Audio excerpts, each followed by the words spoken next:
super excited for this video. I'm going to be talking about the future of the lone wolf empath.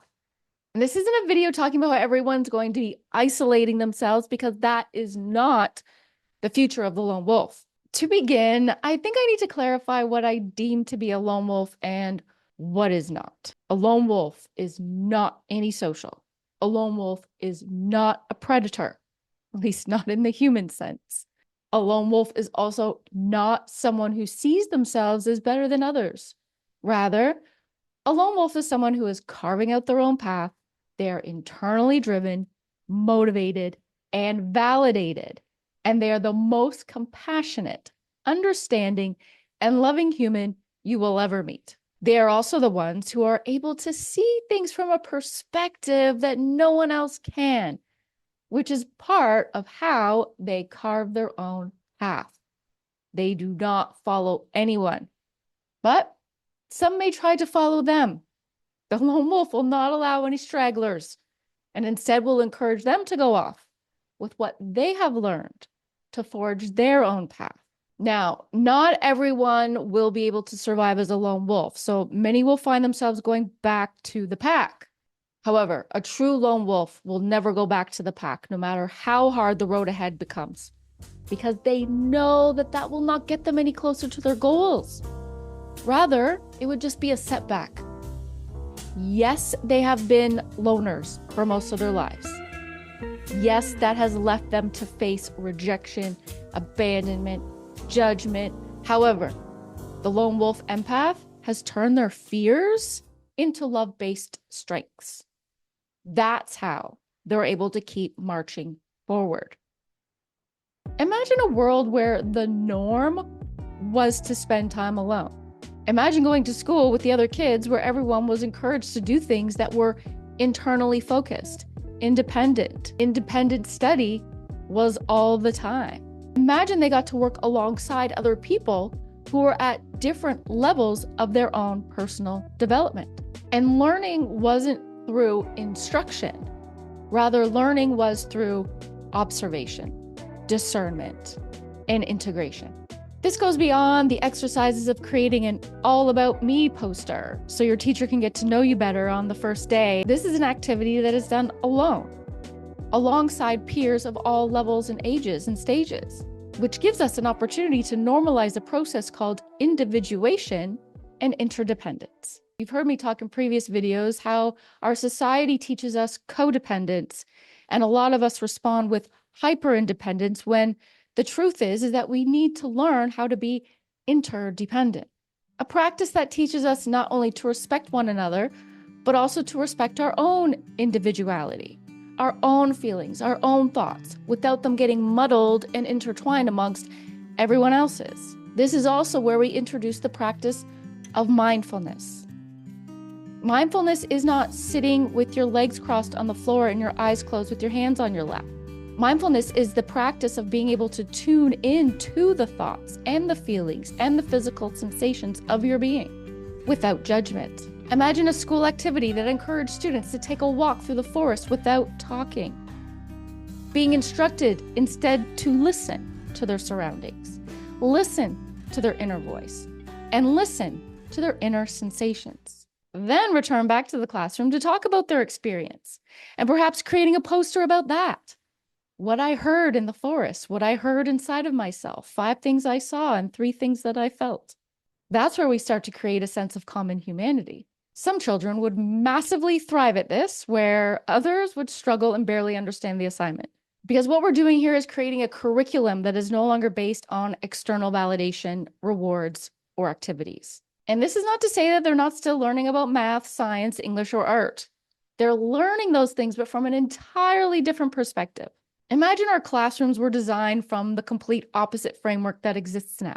Imagine it was an advantage to be quiet and shy. Imagine if that was the norm.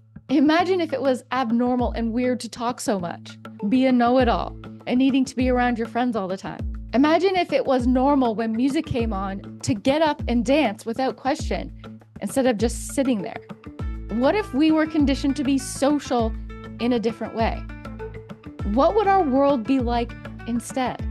What if we didn't require people to conform to any type of standards and we encouraged non-conformity?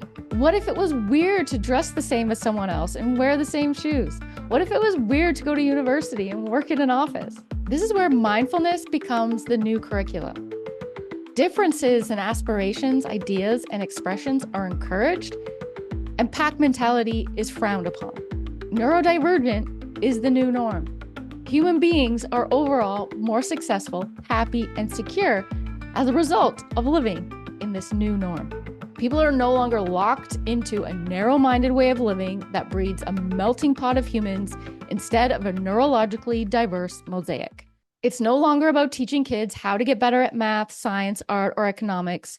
It's about teaching kids how to become more mindful humans so they can contribute to the world of math, science, art, and economics without burning themselves out because of the limitations that society is placing on them to be better than, compare themselves to, or fear not being good enough. The lone wolf has to do that on their journey. What the pack teaches them is survival, and survival based on what they've done for the last hundreds and thousands of years. Breaking away from the pack represents breaking generational cycles, breaking away from how things have been done for the last hundreds and thousands of years. The lone wolf is a cycle breaker. How else is the world ever going to change? And by change, I mean evolve. Just because we witness change doesn't mean evolution has happened. It doesn't mean a transformation has been sparked, because what can change can always change back.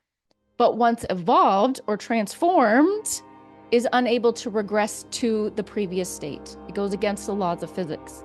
Most people are documenting social change or cultural change, but not a social evolution or transformation, not a cultural evolution or transformation. Because if that was so, we would easily be able to cite what that transformation was. Cultural evolution is the idea that human cultural change, that is, changes in socially transmitted beliefs, knowledge, customs, skills, attitudes, languages, can be described as a Darwinian evolutionary process that is similar in key respects to biological or genetic evolution. And so how does cultural identity evolve? Your cultural identity is a critical piece of your worldview that develops as you absorb, interpret, and adopt or reject the beliefs, values, behaviors, and norms of the communities in your life. Our cultural identity can evolve as culture is ever evolving and dynamic. But for many people, they remain static, unchanged, stagnant. Our societal conforming limiting beliefs have not yet evolved.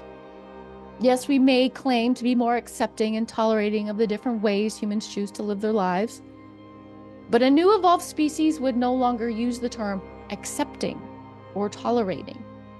Those words would no longer exist in our vocabulary because acceptance of all things would just be a given. We would evolve to be creatures who were all accepting of one another without exception. There would be no question to it, which is why the lone wolf is a leader in this evolution. They're already the ones who are living from this evolved state.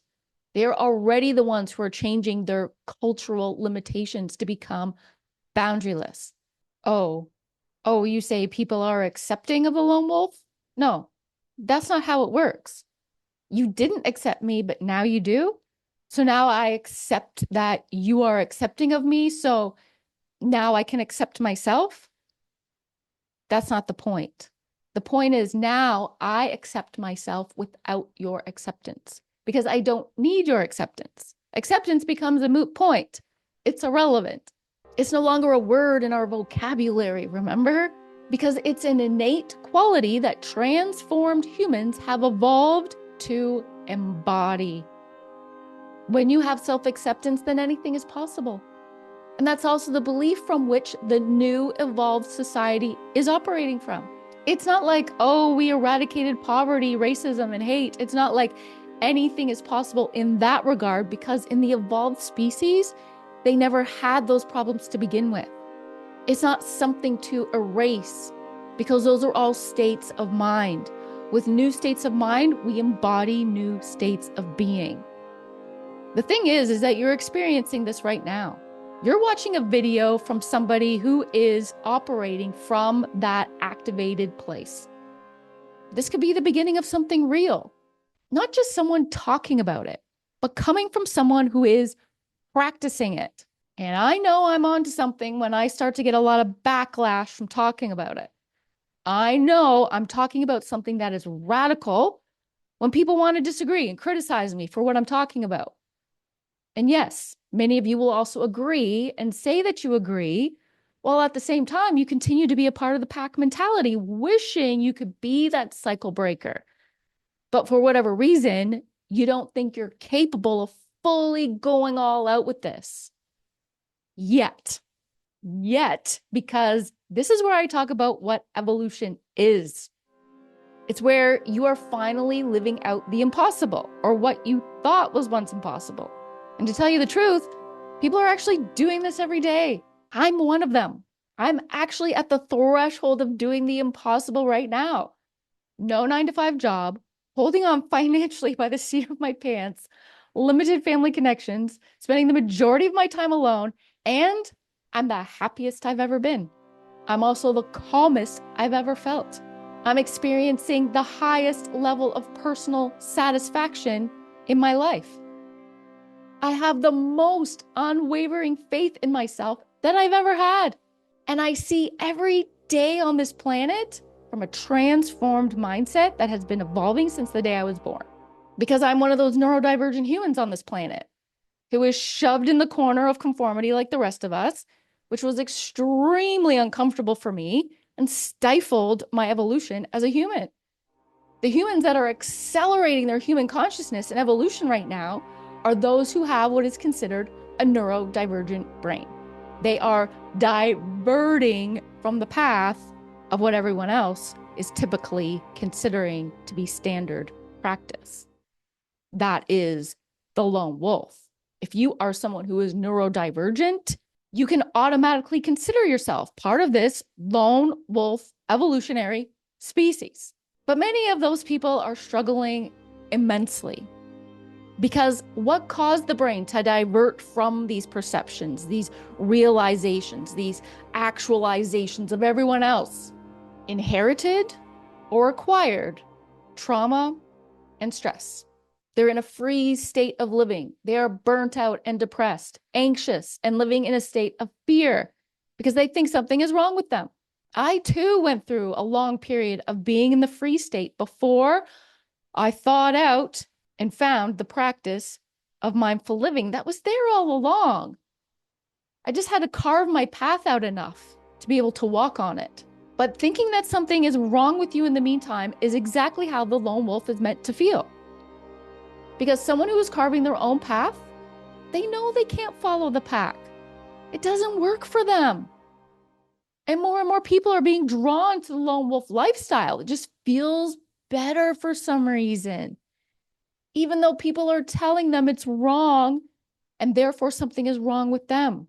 I spoke about this a lot in my last video. Social connection is not the answer, especially for us lone wolves. And I know it's going to take a while for people to adopt themselves in this way to realize the importance of having a solid inner connection. That is the way forward instead of networking, socializing, and fraternizing. It's what separates the human doing from the human being. The human being is internally connected. The human doing is out there forming social connections. Having a brain that is wired differently means you perceive differently. And the world you perceive is not the world that is being reflected back to you.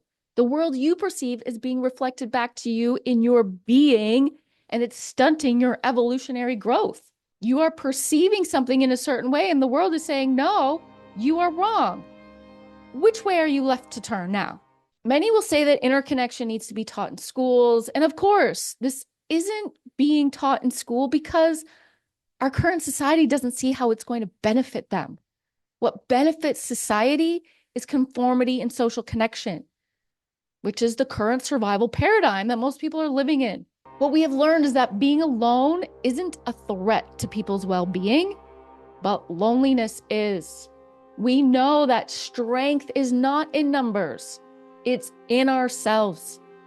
It doesn't take a village to raise a child. It takes a village to step back and allow the child to raise a village within themselves. And that village is based on an enriched sense of self. Some people may say you can't build a proper sense of self if you're not around other people enough to challenge it or to reflect on it with.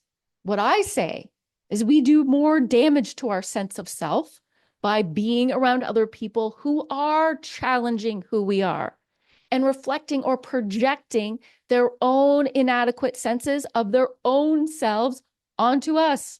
The evolution of humans will no longer rely on external rewards, validation, or comparison. Humans will be 100% self-directed, self-reliant, self-sustaining, self-worthy, and will interact with other humans who are also self-directed, self-reliant, self-sustaining, and self-worthy. We will no longer be counting likes and views or comments. We will no longer be graded, scored, or evaluated on what we know or who we are, because evolved humans will have a system of self-knowing that just being is enough. The basis of our human existence has been rooted in survival, and many people are still very much attached to the need for survival, the need for suffering, the need for pain. Survival is the old paradigm, the old way of being a human. The new way is a secure way, a mindful way, instead of what we have now, which is humans surviving in the past or the future, reactive and insecure. What happens is we move into a paradigm of reasoning, of integrity, and of personal spiritual well-being that is not threatened by anything externally, realizing that our real threats come from within. And once we can build a level of self-sustaining personal integrity, we're no longer a threat to ourselves or others. Living in a mindful, present moment, fully freeing way is not the current norm. But for the humans who are spending the majority of their time in this new evolved state, this is what makes it difficult for them to return to the pack. It's currently difficult to find other people who are also living in a mindful, present moment, fully freeing way of being, because typically we're doing this alone. We're not venturing off to find others who are living in this way, because if we did, that would defeat the purpose of our mindful evolution, which is something that needs to be done alone. If you've ever gone out and done something by yourself and somebody finds out that you went and did it alone, you might hear them say, "Oh, hey, why didn't you tell me you were going? I would have went with you so you didn't have to go alone." No, that's not the point. One, I don't need to tell anyone. We just go and we do it because we prefer it that way. We don't need other people to tag along just so we're not alone. That's where the mentality of, "You went alone? Oh, I'm so sorry. You had to go by yourself? Oh, that's awful." We don't need the distractions, even from other people who are navigating this new way of being. And this is what is the new survival of the fittest. Who will survive this new mindful paradigm? Because we know the survival paradigm. Everybody knows that extremely well. But the mindful way of living, that paradigm, is the minority. And for those of us who have found that paradigm or are in the process of discovering it, we are also still in this early evolutionary transformational process. We know we must not be in a rush to find others like us. We know that we must focus on our own programming first, our own transformation first. Because if we intersect with others in such a way that have not started this process or at a different stage in the transformational process, then we are at risk of inhibiting our own advancements. It's also very difficult to determine where someone is in their evolutionary transformational process, because they can be spiritually bypassing instead. They might want to bypass through the loneliness, the sadness, the grief, the shame, the anger, and get right to the enlightened state of being, because the point is not enlightenment. Bypassers might trick you into their own bypassing. So this is best done alone, just like Siddhartha did. He didn't go and walk with others or have others join him under the tree. He sat alone. He walked alone until he realized that he had arrived. And just like Siddhartha, this in no way means that others are less than and we are better than. We just are. There is no judgment that exists on this path.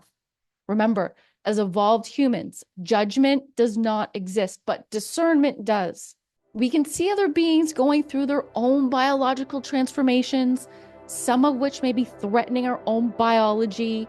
Like if a creature leaves the pack because it was a toxic environment and they take a break from the pack and spend time alone, interacting with nature, experiencing maybe what's happening in other packs. Going back to that toxic pack is a horrible idea. They will immediately feel a decline in their energy and their biological responses will return to the survival paradigm. There will be an inner struggle and an inner conflict because they're wanting what's best for everyone, but they know that they must allow that toxic pack to figure out what's best on their own. You see, evolution is about solving problems, and the problems are many.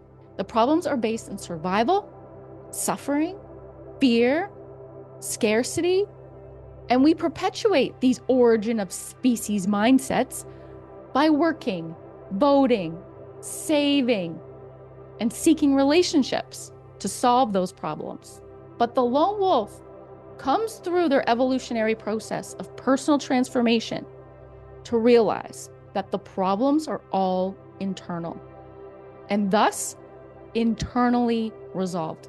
I don't care what people have to say about how humans thrive best or what they need to survive. I'm talking now about the new wave of humans.